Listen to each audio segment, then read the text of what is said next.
Bonjour Alix, madame, monsieur, bonjour. Bienvenue dans ce premier rendez-vous de l'actualité. Le président de la République, Alassane Ouattara, a regagné Abidjan hier soir après avoir pris part à Dakar à l'investiture du président élu du Sénégal, Macky Sall. Le chef de l'État a été accueilli à sa descente d'avion, comme vous pouvez le constater, par le vice-président Daniel Kablan-Duncan, entouré de plusieurs membres du gouvernement. En Afrique de l'Ouest, entre 80 et 90% des jeunes travaillent dans l'informel et vivent dans la pauvreté, selon le Bureau international du travail, BIT. Face donc à cette situation, le BIT propose l'apprentissage de qualité comme solution. L'institution a initié une rencontre à Abidjan avec les responsables d'entreprises. Francis Boifo. Les dernières tendances mondiales de l'emploi des jeunes interpellent. Le taux de chômage des jeunes est au moins 3 fois plus élevé que celui des adultes. 71 millions de jeunes sans emploi en 2017, selon l'Organisation internationale du travail. Au sein de l'Union économique et monétaire ouest-africaine UEMOA, entre 80 et 90% des jeunes travaillent dans l'informel, mais vivent dans la pauvreté, selon le Bureau international du travail, BIT. Quand bien même nous avons des taux de chômage élevés, il y a des offres d'emploi qui restent non satisfaites. Parce que tout simplement, il n'y a pas de compétences, il n'y a pas d'expertise qui existe pour n'est-ce pas, satisfaire à ces demandes qui sont exprimées par les entreprises, par le secteur privé. Pour réduire le taux de chômage, le BIT propose l'apprentissage de qualité aux gouvernants et aux entreprises. Au tout début de la formation, le jeune, l'apprenti, doit signer un contrat écrit pour avoir vraiment une base juridique où est-ce que les rôles et les responsabilités de tous sont clairement définis. Donc, on va savoir l'employeur, il s'engage à quoi, quels sont les bénéfices auxquels les apprentis auront droit et quelles sont aussi les règles à respecter.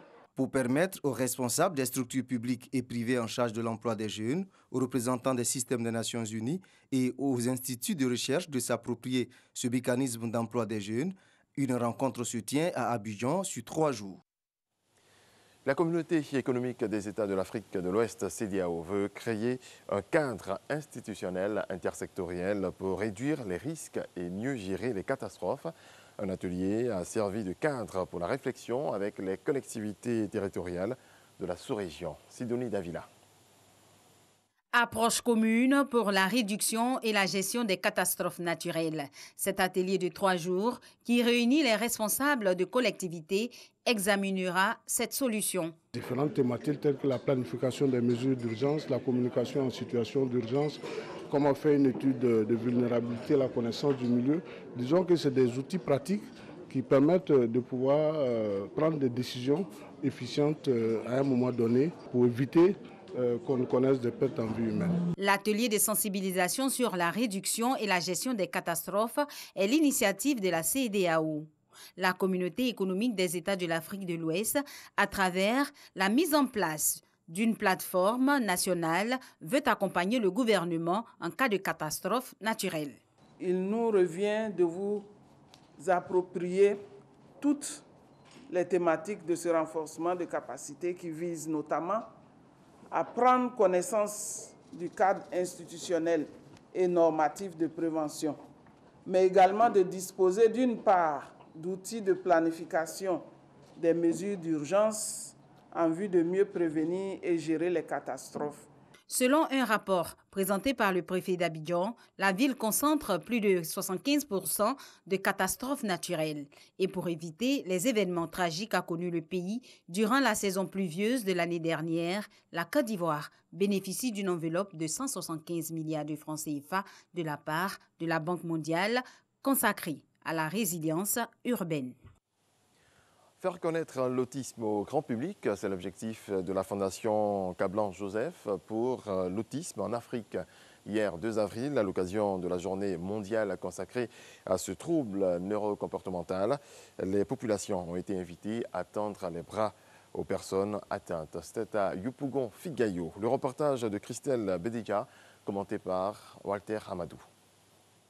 Mayor a 7 ans. Il est atteint d'autisme depuis l'âge de 2 ans. Sa passion pour le jeu, il ne l'exprime que par des signes. arrivé à un certain moment, il fallait que je trouve une solution à ce problème. Alors automatiquement, on l'a mis au jeu et qui vraiment il est accro au jeu parce que ça le favorise.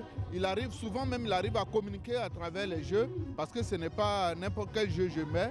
Les jeux comme les petits dessins, il arrive à communiquer, il arrive et tout ça, à échanger. On a vu l'évolution avec ça. Il fait des signes. S'il veut boire de l'eau, il fait des signes. S'il veut manger, il fait des signes. L'enfant atteint de handicap auditif a une difficulté pour comprendre et se faire comprendre. L'autisme se perçoit aussi dans le comportement de l'enfant comme une tendance à effectuer des mouvements répétitifs. Il peut avoir une dépendance excessive par rapport à des routines ou des rituels particuliers. Il fait souvent des crises de colère, des gestes agressifs dirigés contre lui-même ou contre les autres. À l'occasion de la Journée mondiale de sensibilisation à l'autisme, la Fondation Carl Blanc Joseph met l'accent sur l'amour envers les personnes atteintes d'autisme comme moyen d'insertion sociale. Pour le docteur Kiefolo Milaya, spécialiste dans la prise en charge des enfants atteints d'autisme, les causes de la maladie ne sont pas encore connues et la rééducation demeure le meilleur mode de traitement. Créée en septembre 2018, la Fondation Carl Blanc Joseph pour l'autisme en Afrique œuvre à changer la perception négative qu'a la population des autistes en Afrique. Cette fondation fait également la promotion des outils de suivi et d'accompagnement des autistes à travers des formations pour parents et professionnels. Selon l'OMS, l'autisme est une réalité qui touche une personne sur 150. Voilà qui marque la fin de ce rendez-vous actualité. Merci à toutes et à tous de votre attention. Je vous retrouve tout à l'heure à 6h30.